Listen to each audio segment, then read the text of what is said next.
अब परेशान होने का वक्त वफाक का आ गया है और वफाक में भी कुर्सियां तब्दील हो सकती हैं, कोई और फ्रंट पे आके बैठ सकता है। तो बाकायदा तौर पे कैबिनेट में शायद शामिल होने की हवाले से मीर साहब ये बताइए कि ये अब्राहम अकॉर्ड जो है इसको तस्लीम करने के हवाले से ख्वाजा आसिफ साहब, राना सनाउल्लाह साहब के जो अचानक तवातर के साथ बयानात सामने आ रहे हैं, इस पर ज़रा अगर हम बात कर लें, क्या वाकई पाकिस्तान को इस हवाले से प्रेशर आ रहा है? मान लेने पर गौर करें और मतलब कहाँ से प्रेशर आ रहा है, कौन क्या इसका सिलसिला चल रहा है ये इसके।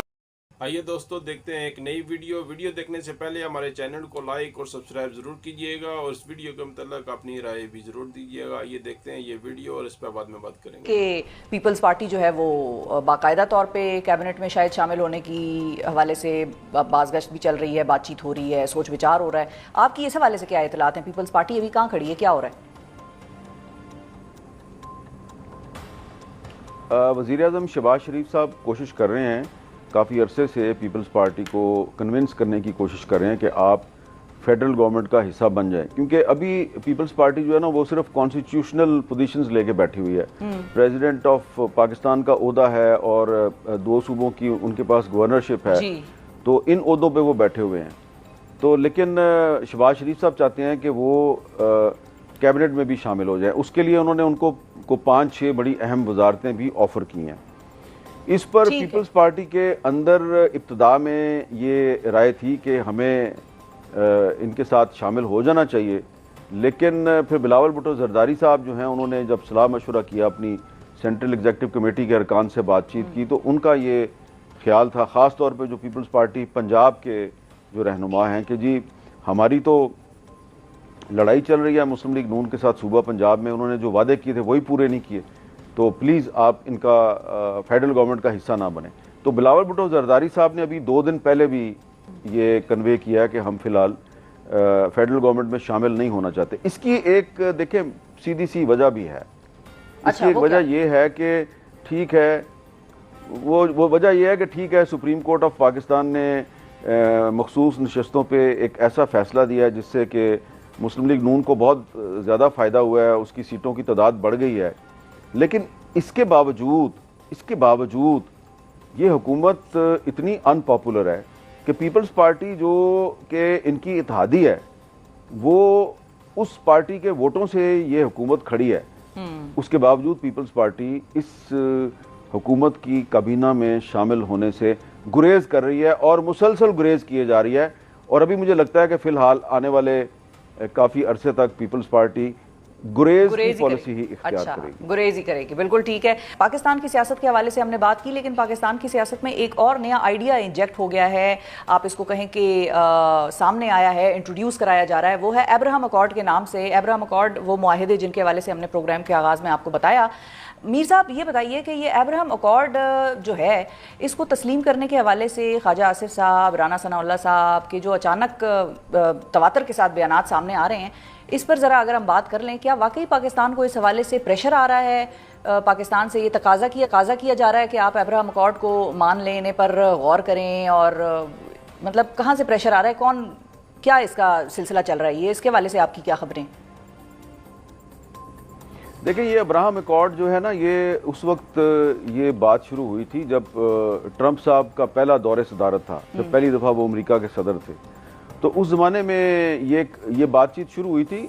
बज़ाहिर इसका मकसद तो ये है ना कि जो मुख्तलिफ मुस्लिम ममालिक हैं वो इसराइल को बतौर एक ममलकत के तस्लीम कर लें, उसके साथ सफारती ताल्लुकात कायम कर लें। असल मकसद तो ये है जी। तो ये ट्रंप साहब के पहले दौर में ये प्रेशर उस वक्त भी पाकिस्तान पे आया था, मैं उसका आई विटनेस हूँ। यहाँ तक कि मुझे भी कहा गया था कि भाई आप लोग जो हैं वो क्यों आप इसराइल के साथ ताल्लुकात की मुखालफत करते हैं, क्या मसला है भाई आपका इसराइल के साथ। और उसके बाद फिर कंपेन भी शुरू हुई थी। आप याद करें ना कि बहुत बड़े बड़े जो पाकिस्तान के सहाफ़ी हैं, टीवी एंकर्स हैं, उन्होंने प्रोग्राम किया था बाकायदा कि इसराइल के साथ सफारती ताल्लुकात कायम करने के क्या क्या फ़वायद होंगे।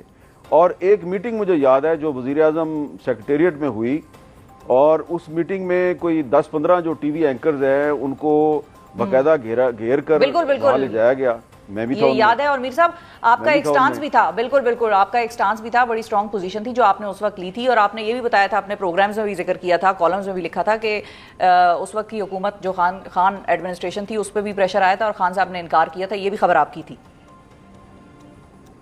जी, वहाँ पे देखें ये हुआ था कि ऐसा लग रहा था कि कुछ टीवी एंकर जो हैं उनको बाकायदा ब्रीफ किया गया है और उनकी असाइनमेंट ये थी कि उन्होंने इमरान खान को कन्विंस करना था कि जी आप इसराइल के साथ सफारती ताल्लुकात का अभी बैठे बैठे यहीं पे फैसला कर लें, ना पार्लियामेंट के पास जाएं, ना किसी और से पूछें, बस ये टीवी एंकर है ना जो 10-15, बस ये इन्हीं के साथ फैसला कर लें आप, ये इतना बड़ा।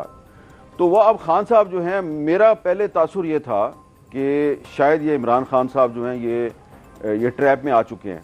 लेकिन जब मैंने वहाँ पे बैठे देखा तो जो इंफॉर्मेशन मिनिस्टर साहबा थी वो सिर्फ उन सहाफ़ियों को, उन एंकर्स को चांस दे रही थी जो कि असाइनमेंट को सही तरीके से निभा रहे थे। ठीक है, प्रो इसराइल थे उस वो वक्त। बार बार मेरी तरफ देख रहे थे। हाँ, खान साहब बार बार मेरी तरफ देख रहे थे, ये नहीं बोल रहा। तो फिर मैंने जब देखा कि ये थोड़ा सा अनकंफर्टेबल लग रहा है तो उन्होंने खुद ही मुझसे पूछ लिया कि हाँ भाई आपका क्या ख्याल है। तो मैंने उनसे सीधी सी बात, मैंने कहा आप बड़े लीडर हैं या ये जिसकी तस्वीर ऊपर लगी हुई है ये बड़ा लीडर है? उन्होंने ऊपर देखा, उन्होंने कहा हाँ कायद-ए-आज़म मोहम्मद अली जनाब मेरा लीडर है, ये मुझसे बड़ा है। तो मैंने कहा फिर खान साहब क्या कायद-ए-आज़म के पाकिस्तान में वो पॉलिसी नहीं होनी चाहिए जो कायद-ए-आज़म की पॉलिसी है?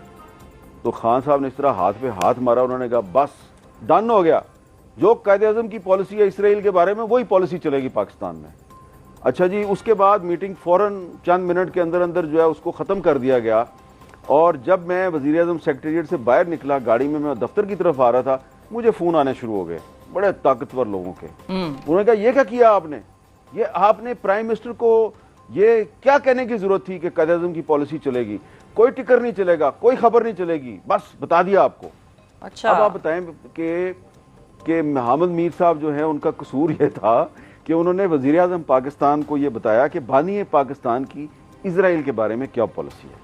तो अब वो 2019 था, 2020 था, वो बात अब खत्म हो गई है। अब 2025 में आपने मुझे सवाल किया है अब्राहम एकॉर्ड के बारे में। बिल्कुल, अब मैं यही पूछना चाह रही हूँ इस सारी कहानी को सुनने के बाद और ये जो वाकया आपने सुनाया हमारे नाजरीन के लिए, इसके बाद अब मीर साहब से मेरा ये सवाल है कि अब हाथ पे हाथ मार के कौन कहेगा कि भाई डन हो गया और जो कायद-ए-आज़म की पॉलिसी है वही पाकिस्तान की पॉलिसी होगी 2025 में भी, या आपके तज्जिए और आपकी जो दूरंदेशी आपको बता रही है वो ये है कि 2025 में शायद वो पॉलिसी तब्दील होने लग रही है या होने जा रही है? ये अब सवाल बनता है। मेरा ख्याल है कि इतना आसान नहीं है। शहबाज शरीफ साहब और इसहाक डार साहब जो हैं वो इतनी आसानी से अब्राहम एकॉर्ड जो है उसमें शामिल नहीं हो सकते। और जितना मैं जानता हूँ